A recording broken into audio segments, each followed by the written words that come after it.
Hi everyone, thank you for joining me for this. I apologize we weren't able to cover this in our lecture today. We'll go ahead and jump right into the content and hopefully get through this pretty quickly. So as we mentioned in class, with anorexia nervosa, I had forgotten to mention the specifics, or I had forgotten to write down the specific requirements for that refusal to maintain a healthy body weight. So, just as a really quick clarifier, with anorexia nervosa, remember that the key characteristic here is that refusal to maintain a healthy body weight, but we can have both or either the restrictive type behaviors or the binge purge type behaviors. So those can exist in anorexia nervosa. So make sure that we have those two subtypes in mind. Now, with the refusal to maintain a healthy body weight, the refusal to maintain healthy body weight is going to be specifically defined as a BMI equal to or less than 17. You can see that there are different levels of severity with this depending on an individual's BMI. Also, just be familiar with the basic calculation for a BMI. I'm not going to have any big calculations on the exam, so you don't need to worry too much about that, but it can be helpful just to remember that an individual's body mass index is calculated by dividing the patient's weight in kilograms by their height in meters squared. So that is how we achieve someone's BMI. So a BMI of equal to or less than 17 is going to be that refusal to maintain a healthy body weight. That is going to be the key characteristic here for anorexia nervosa. So we had ended talking about gender dysphoria. So just to refresh real quickly, gender dysphoria is that marked incongruence between an individual's assigned gender and their internal sense of their own gender identity. This is going to cause marked distress for the individual, and it's going to last for longer than 6 months. This condition affects anywhere from about 0.5% of the population to 1.2% of the general population. We also talked about how this used to be called gender identity disorder. We want to try to move away from that disordered language and look at gender dysphoria more as a natural variant of gender identity and kind of how individuals perform gender. When we're talking about this population, usually the terms that we're going to use are things like trans individuals or transgender individuals. And keep in mind that this is also unrelated and independent of sexual orientation. So that is kind of a separate issue that really doesn't have a ton of bearing here in gender dysphoria. So, what is some of the specific nursing care that we want to give to trans individuals? Take a couple of minutes and just kind of consider what are some of the specific things that we want to do for trans individuals as a key kind of special population.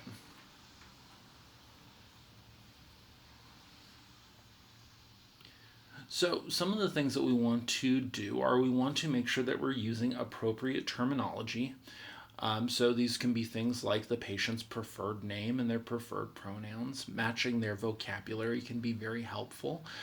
We've talked about this a few times throughout the semester about asking individuals, how do you define your gender? What pronouns do you prefer to use? We also want to make sure that with preferred name, this might not always be the patient's legal name because of a lot of different reasons. The name that they go by or the name that they prefer might not actually be the name that matches their legal documents or their insurance coverage. We also need to make sure that we are approaching these patients with respect, dignity, and sympathy. Unfortunately, these are not things that these patients get or these individuals get really commonly out in the community. Sometimes even their friends and family can be really degrading to them. So it's very important that we are making sure that as part of offering competent nursing care, as part of building relationships of trust with our patients, that we are making sure we're treating them with the same dignity and respect we would any other patient. Another big consideration with this population is specifically assessing for safety and for signs of suicidality. Now, obviously, we're going to do this with every patient, but with trans individuals, this is vitally important. Nearly half of all trans individuals have either seriously considered or attempted suicide at least once in their life. Suicide is one of the main killers of trans individuals, and it is something that we absolutely need to be concerned about with this population. So when we're offering nursing care to these individuals, this is going to be one of our key interventions and one of the first things we want to be thinking about. Now, when we're offering care to trans individuals, we also need to make sure that we're not focusing solely on genital status and kind of gender binary norms of male and female. Some trans individuals either can't afford or decide not to have gender confirmation surgery. The older term for this is a sex change operation. This means that you might have patients that identify and present as male but have a vulva instead of a penis, and that's okay. If they feel comfortable with that, that is not any concern for us. We also want to make sure that when we're doing assessments, we're not asking only about genital status. Really, there are very, very few times that you ever need to ask a patient about what their genitals look like. So if you're not going to be asking it about a cisgendered patient's genitals, the rule of thumb is that you should also not be asking it about a trans patient. We also want to make sure that we are encouraging and referring appropriately to therapy. So making sure that we are offering therapy to our, therapy options to our patients. So if we're seeing these individuals in our primary healthcare settings or in med-surg units or kind of wherever we're working, we're making sure that we are matching them up with treatment options in the community.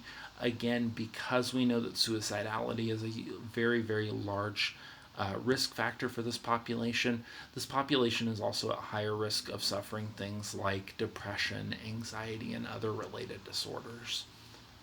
So let's talk about sleep-wake disorders. So sleep-wake disorders are some of the most common common psychiatric disorders. Nearly 7 out of 10 Americans experiences some type of sleep disruption, not necessarily a complete diagnosis of a sleep disorder, but some type of disruption to their daily sleep. We also need to remember that sleep disruption is really a very common symptom in a lot of psychiatric and physiological disorders and diseases. So things like depression, anxiety, post-traumatic stress disorder can all have sleep disruption as a component of it. But there's also physiological illnesses that can increase these risk factors, things like hypertension, cardiovascular disease, obesity, diabetes. All of these can worsen sleep problems with sleep or sleep disruption. So one of the things that we need to understand is the circadian rhythm. So this is the kind of takeaway here is that humans are what are known as diurnal animals. Diurnal is the opposite of nocturnal, meaning that humans are designed to operate during daylight hours and rest during nighttime hours. Now, this doesn't only affect our sleep. This affects several different physiological changes in our bodies, and these changes will happen throughout the day. So these can be things like eating and hunger. These can be things like our mental capacity. If you've ever felt kind of mentally worn out at the end of a day, it's because your brain needs time to rest. You can also see these in things like hormone secretion, metabolism can change, blood pressure can change, body temperature can change throughout the day. These are all part of this circadian rhythm. So it's important to understand that all of these are components of the circadian rhythm. So it's not just one thing or another. It's also important to remember that even though 8 hours of sleep is the average recommendation for individuals, really the average amount of sleep that you need is very specific to the individual. This also can change depending on their stage of life. So as you can see on this chart, we have different amounts of sleep that are kind of typical for individuals in different age groups. Now, it's again important to remember that this can change throughout someone's lifetime. It's also important that we assess when we are talking to patients about, maybe their sleep patterns. Are we kind of documenting a change in sleep for them?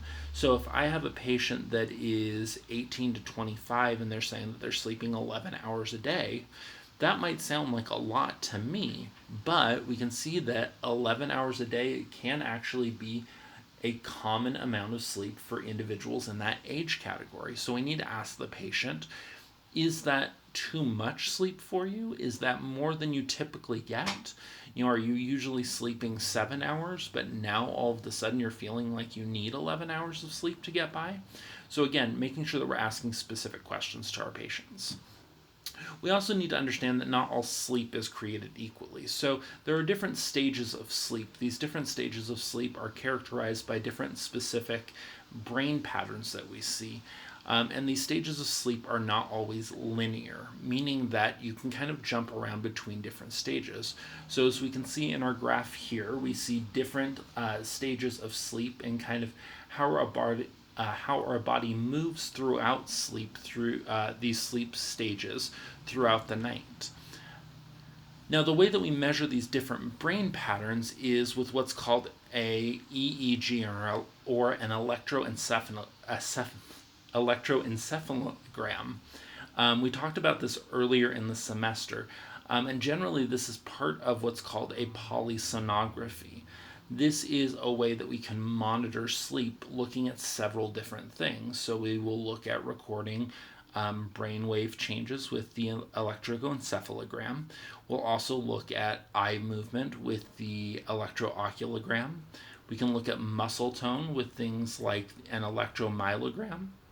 We can also look at respiration rates, either through a visual confirmation, or sometimes we will actually have a cord that wraps around the patient's chest that lightly measures the pressure of the expanding and then contracting of their chest.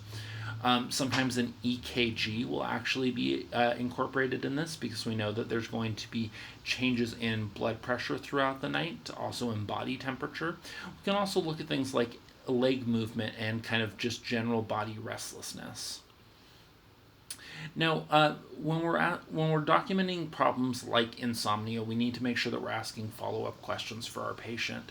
We talked about this a little bit in health promotion class, so we won't spend too much time on this.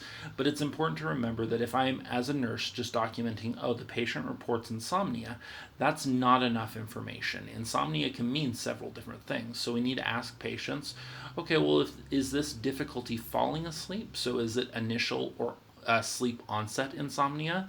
Is it difficulty staying asleep? Is it middle or sleep maintenance insomnia? That difficulty staying asleep, kind of waking up multiple times throughout the night. Or is it terminal or early waking insomnia? Is it waking up too early and then not being able to fall back asleep? These are not mutually exclusive, meaning that a patient can suffer from one or all of these. So again, it's important to remember that we're documenting that really clearly because treatment for these is going to be slightly different depending on the type of insomnia that the patient is suffering from. Kind of on the other end of the spectrum, we have hypersomnia. So this is excessive daytime sleepiness that can look like lethargy, fatigue, low energy, or tiring easily.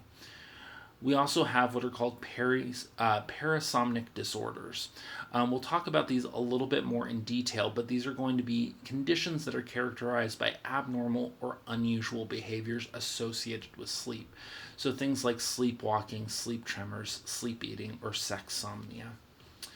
One of the disorders that falls within this sleep-wake domain is narcolepsy, and this is a chronic neurological sleep-wake disorder that's caused by the inability of the brain to stabilize or kind of maintain a sleep-wake cycle. And it's characterized by uncontrollable periods of sleepiness or kind of uncontrollable waves of tiredness or feeling like one needs to sleep. Really, this is not a super well understood disorder. There are some theories that it might be related to a deficiency of hypocretin, which is a hormone that your brain releases. The really primary nursing considerations that we need to have for this population are maintaining their safety and making sure we're offering for appropriate accommodations. So kind of keeping in mind that if individuals have a diagnosis of narcolepsy, they may not actually be allowed to drive depending on how severe it is, if it is well managed with medication, and different things like that. There are also what are called circadian rhythm sleep-wake disorders. So this is persistent or recurrent patterns of sleep disturbances that are primarily related to an alteration in an individual's circadian rhythm. So these can be kind of naturally occurring irregularities, like a patient has a longer than 24-hour circadian rhythm or a shorter than 24-hour circadian rhythm. They can also be induced by things like shift work. So shift work disorder is one of the circadian rhythm sleep-wake disorders. This is something that can be very common among nurses that have to either work night shifts or work swing shifts where they're working both days and nights. Some other things that can cause this are things like jet lag from travel, hormonal imbalances, exposure to light. All of these can be contributing factors to this irregularity in these circadian rhythms.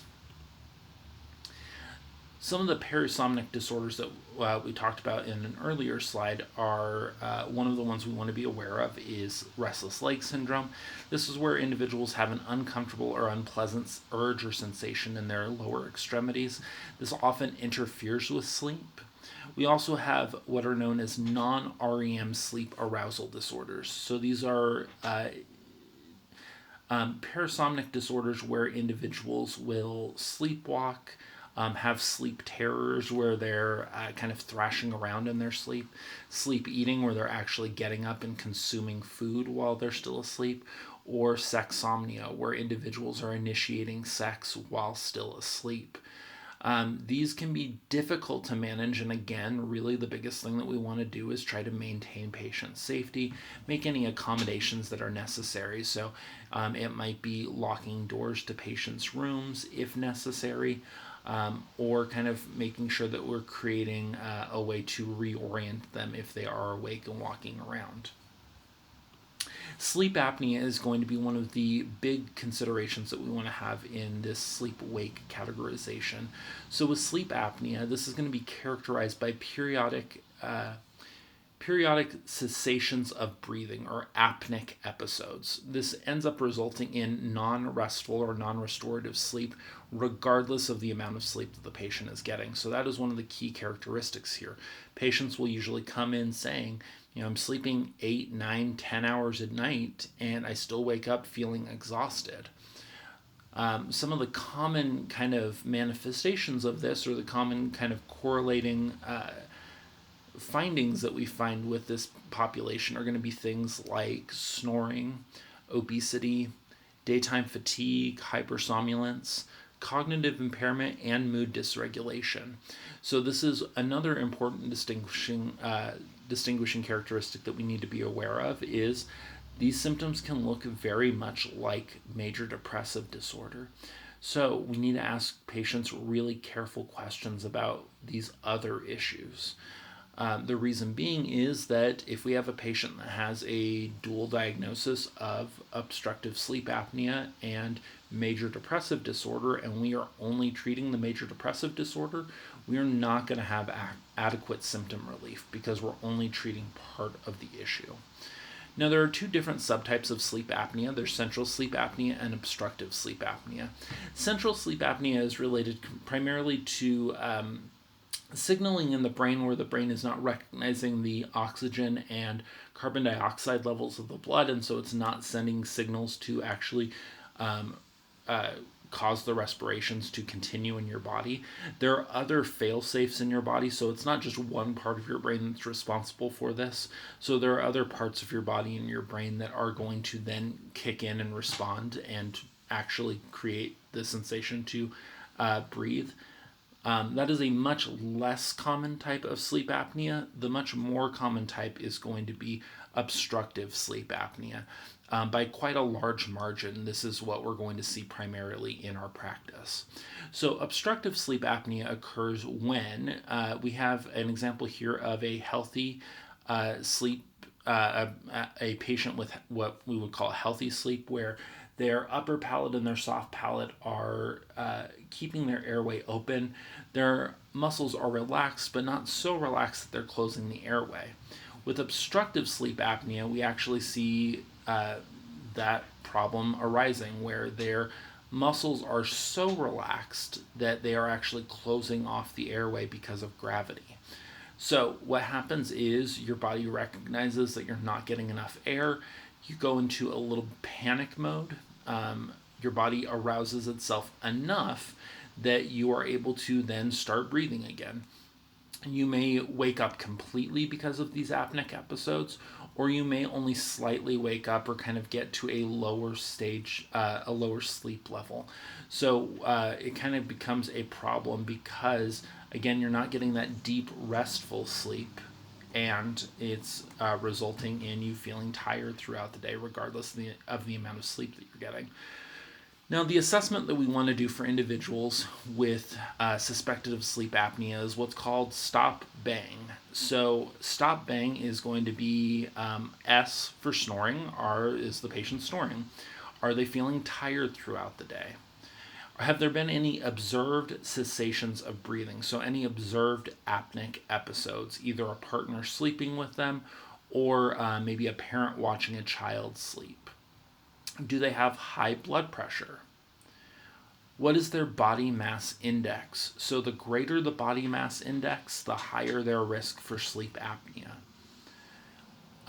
Age over 50. Individuals over the age of 50 are going to be at a higher risk for sleep apnea. Neck circumference. If they have a neck circumference of greater than 16 inches, again, higher risk for sleep apnea. And then males. So gender male. Male individuals also have a higher risk for sleep apnea. So this is the initial screener. This is always what we want to do first when we're suspecting that someone has sleep apnea. Once we have a strong suspicion of that, we can order what's called a polysomnogram. We talked about this a little bit earlier in these slides, so we won't spend too much time on this. But keep in mind that this is an expensive procedure. It's not something that we want to immediately jump to. It is something that if sleep apnea is strongly suspected, that this would be an appropriate intervention to kind of confirm that. Now, there are a couple of different treatments for sleep apnea, the CPAP and the BiPAP. With CPAP, you have a continuous level of air pressure that is being blown into your airway that is keeping your airway open. So it's not allowing the muscles to actually close enough to close off your airway. BiPAP is very similar. The only difference here is you are still having positive airway pressure blown into your airway to keep it open. BiPAP simulates a little bit closer to a breathing pattern. So you have two different levels of air pressure, a greater air level with inhalation, and then a slightly lower air level or air pressure level with exhalation. So again, it feels a little bit closer to typical breathing. So Z drugs are the class of drugs that we'll want to talk about specifically with this population.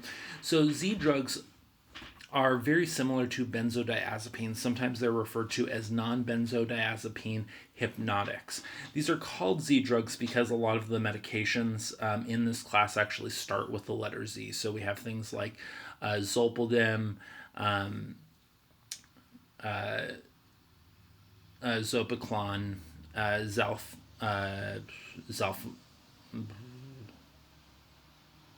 Zalpalon, like I said, a whole bunch of ones that start with the letter Z. Basically, again, these work very similar to benzodiazepines. The difference here is they have a much more selective action than benzodiazepines. So benzodiazepines hit a lot of different receptors.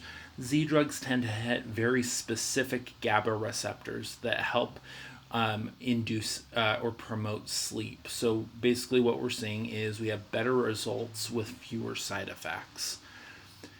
Now, it's important to remember that just like with benzodiazepines, these are only recommended for short-term use and do have a high risk for dependency and abuse. When we're talking about short-term use here, we're looking at 2 to 6 weeks. Anything longer than that can cause dependency and can actually lead to longer-term problems. So the side effects that we want to look at are specifically the CNS side effects and then also the risk for addiction.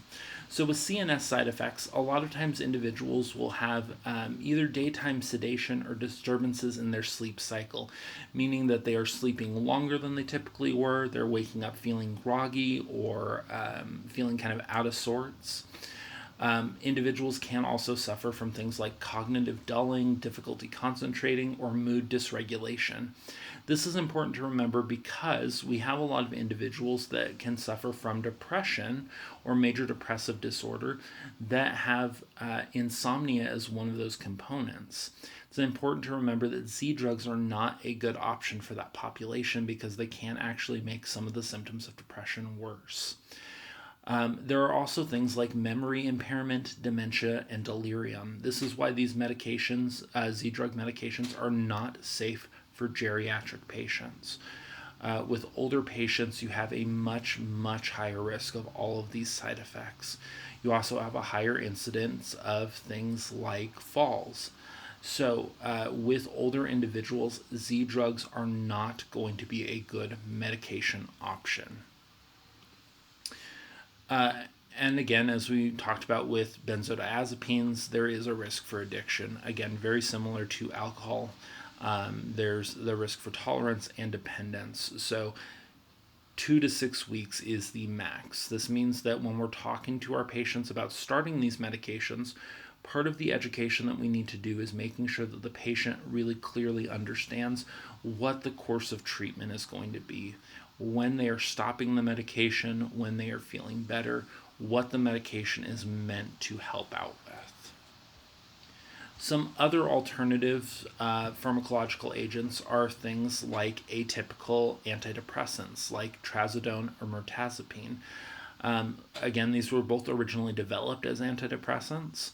Trazodone, for example, though, is almost exclusively used as a sleep aid, and it's something that you'll probably run into pretty commonly in a lot of inpatient settings where trazodone is used as a sleep aid instead of an antidepressant. Hydroxyzine is an antihistamine very similar to Benadryl that causes a sedative effect and can be really helpful for promoting sleep or even acting as an anxiolytic. Melatonin supplements are available over the counter, and these are fairly safe to use in most populations. Very few side effects and can be very effective for a lot of individuals. Now, alternatively, instead of looking at medications that help you sleep, there are medications that can actually help you stay awake. So these are what are known as wakefulness promoting agents. These are, the class of medication is known as selective atypical dopamine reuptake inhibitors.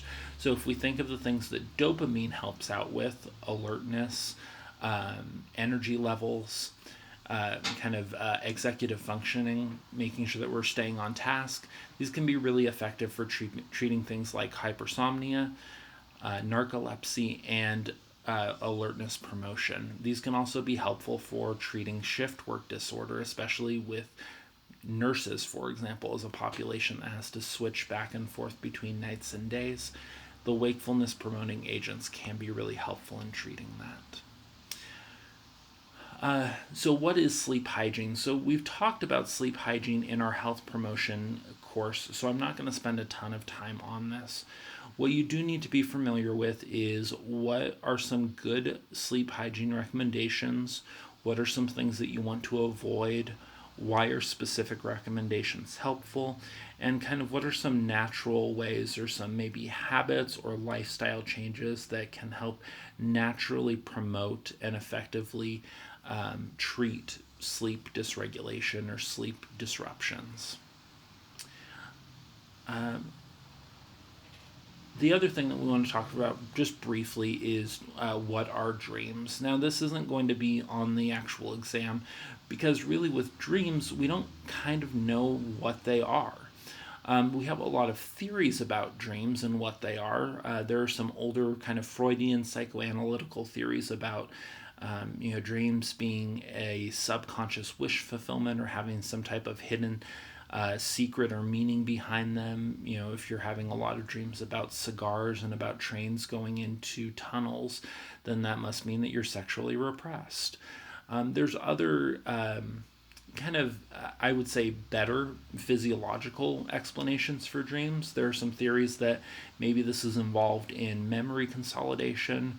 Maybe this is a way to reinforce neural pathways or neural pathway development. There's also theories that maybe dreams are just a side effect of REM sleep. Maybe when our brain is creating the theta waves that are associated with REM sleep, just a byproduct of that is dreams. They don't serve any other purpose. They're just there because that is what our brain is doing. And again, we really don't know kind of what they are or what makes those up. Okay, the very last thing we'll do is go over some example questions. So question 1, what is not a common symptom of sleep apnea? A, non-restful sleep. B, snoring. C, excessive daytime sleepiness. D, difficulty initiating sleep. Or E, depressed mood and diminished cognition.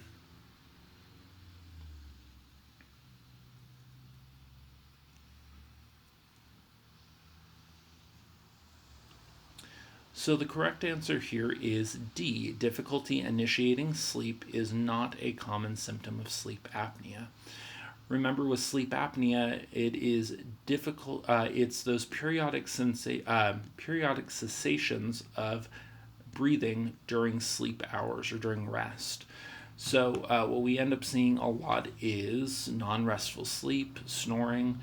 The non-restful sleep will then result in excessive daytime sleepiness and a depressed mood and diminished cognition.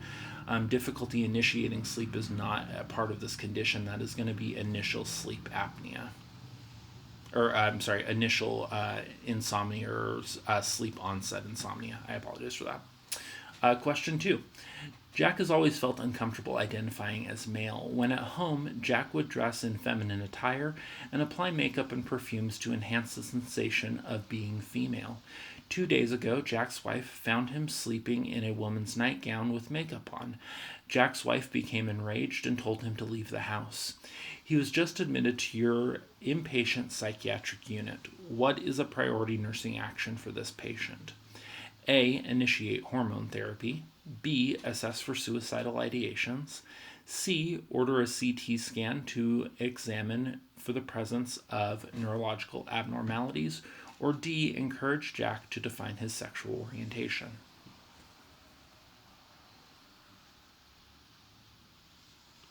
So hopefully this one was a pretty easy one. B is going to be the correct answer here. We're assessing for suicidal ideations. One, because safety and keeping our patients alive is always going to be our number one priority, but also because we know that with trans individuals or individuals suffering from gender dysphoria, suicidality is going to be a very, very high risk factor. So that is going to be one of our key nursing actions for this patient. Okay, and then the last question, question 3.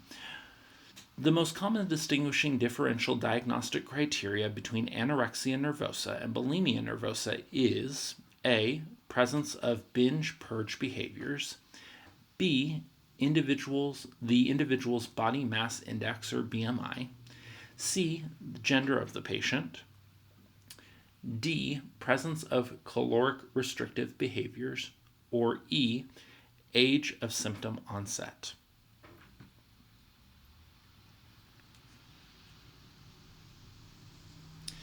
So the correct answer is going to be B, the individual's body mass index.